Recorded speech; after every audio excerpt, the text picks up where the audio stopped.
welcome back. I am so excited about today's video. Obviously, as you can see, we're going to be doing a little bit of Christmas baking.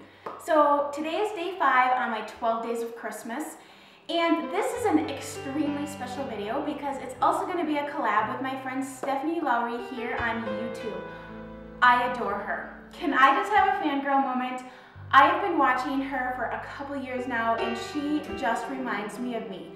I told her every time I watch her, I feel like I'm watching myself.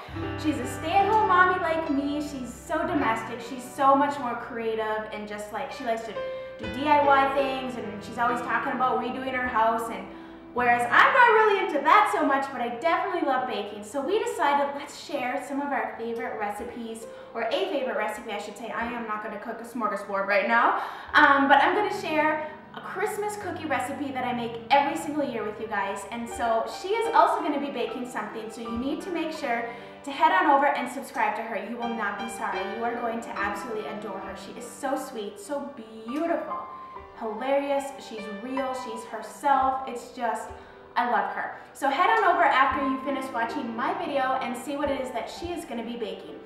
I'm going to be baking today a dipped ginger snap. This is a soft, chewy ginger snap cookie, and I'm going to dip it in white chocolate. So without further ado, let's just get started because I am very chatty. If you are coming over from Stephanie's channel, I hope you stay a while and enjoy. I would love to have you here. The recipe, I'm not going to link it in the description bar because it would be too long, and I already have so much to tell you down there. Anyways, anything you ever want to know, everything I'm wearing, with the exception of this apron is actually homemade, and it was given to me as I think it was a wedding gift from my neighbor, and it's actually reversible, which is so cute. And she made a mini me size for my daughter, so like matching aprons. It is adorable. But anyways, the recipe, it's going to be on my blog, so I will link that below so you can head on over there and you can look at it, and then, you know, subscribe to my blog. I'm going to be working a lot more on my blog after the new year. But anyways, let's get started. Okay, so let's get started. The first things we're going to want to do is pour yourself a hot cup of coffee, because I cannot bake without some coffee. Preheat the oven. I have preheated it to 350 degrees. And the other thing I'm going to do is I am going to start melting, because it takes a little bit of time to melt the recipe calls for vanilla baking chips and shortening.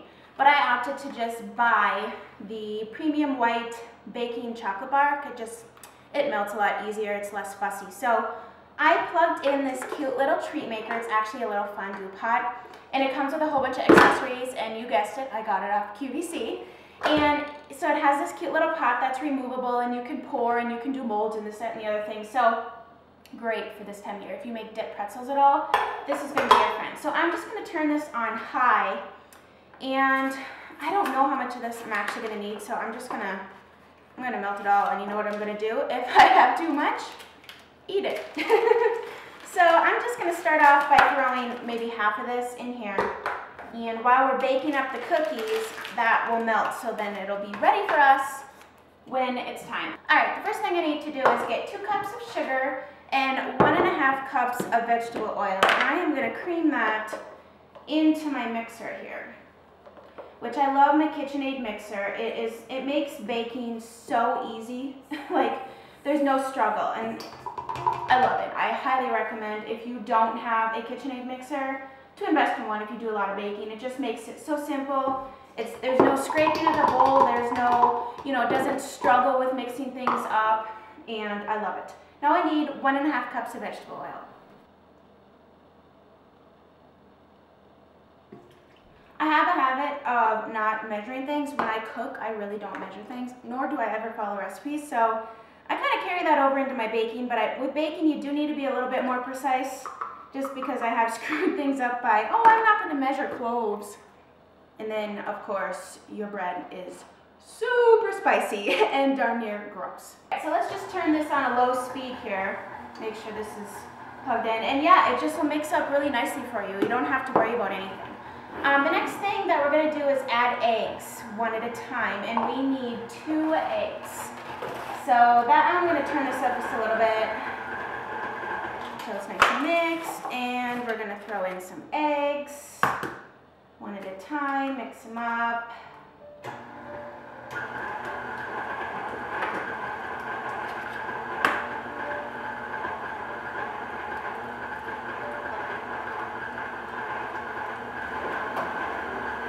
so it's nice and creamy. There's no chunks. All the eggs are mixed in. It's starting to get a little bit fluffy, so I'm going to turn it down here.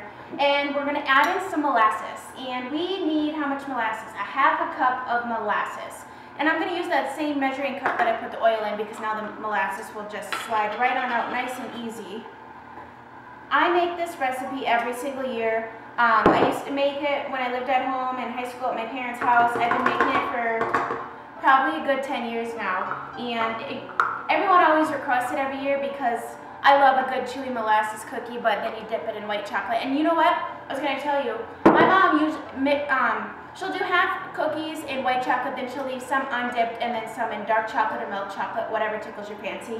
I'm just doing the white chocolate because it's pretty. I've even sprinkled some, little colorful sugar on top of the white chocolate just to make them kind of festive. We might actually do that today because I got a lot of colored sugar in there. All right, so that's nice and mixed up. Now we're going to move on to our dry ingredients, which we want to mix it separately because you want to make sure that the rising ingredients get mixed in well with your flour. So let's see, what do we need? We need combined 4 cups of flour, which is right here. By the way, this says it makes 14.5 dozen, which you're thinking, wow. But I make big cookies. You can make them small, but I usually make big cookies because that's how I like to eat them. I don't like little baby cookies. Like, if you're gonna eat a cookie, let's eat a cookie, all right? Otherwise, I'm gonna grab 2 or 3 anyways. All right, so let's get 4 cups of flour in here. I want to know what Christmas cookie traditions do you have every year? What do you make? Or maybe it's not even a cookie that you make every year. I know on my husband's side, when we would go to family gatherings, his aunt would always bring monkey bread. And so that was a tradition you could always count on being there every single year. So I want to know, leave me down below what you make every year. Maybe a link to the recipe if you can find it, because I'm always looking for a new cookie to try. Now we need 4 teaspoons of baking soda, and I almost put sugar in there. I keep all my dry ingredients in these containers, unlabeled of course, so anyone who comes over would have to play the guessing game. What did I say, 4? 1, 2, 3, 4. And then we need a tablespoon of ginger and 2 teaspoons of cinnamon. So let's do a teaspoon of cinnamon right here because it's in front of my face. What do we need, 2? Yep. And I'm just gonna put this over here.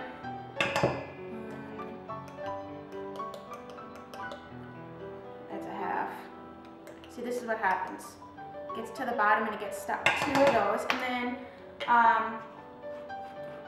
a tablespoon of ground ginger. And you know what? I think I have about a tablespoon left of this. Yep. Pretty much exact. All right, so now we're gonna mix all, salt. We need salt. Don't ever skip salt when you're baking. It'll taste terrible. There will be no flavor. Salt gives it flavor for sure. A teaspoon of salt. So let's throw that in there.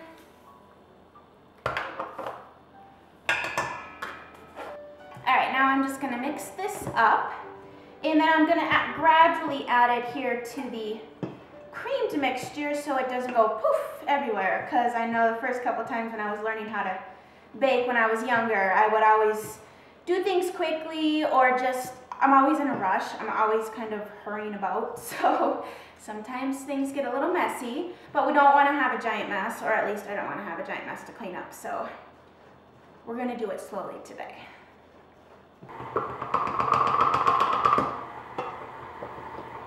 Alright, now everything is mixed up, so we're going to take this out of here, which this is going to be a lot of cookies, and I'm kind of excited about that.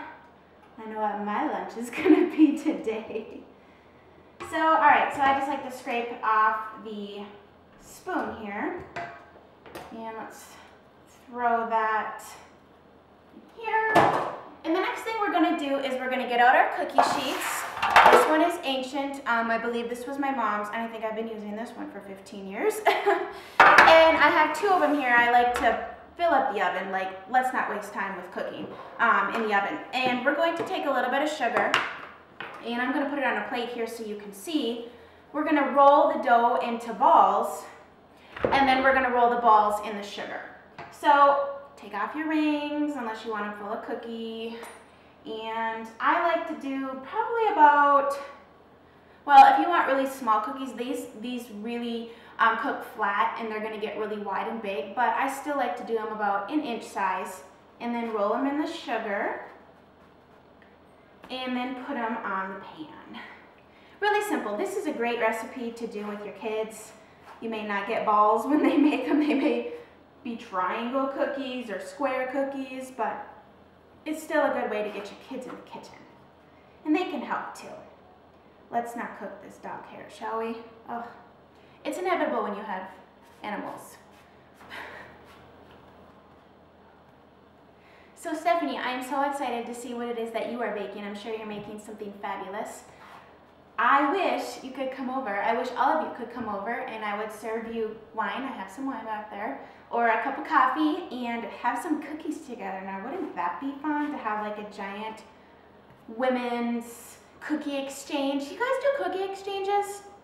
Here's my thing with cookie exchanges. I always feel like, and this might be a mean thing to say, but the recipes that I make every year are actually really good cookies. So I always feel like if I bring really good cookies, then sometimes the cookies that I take aren't as good.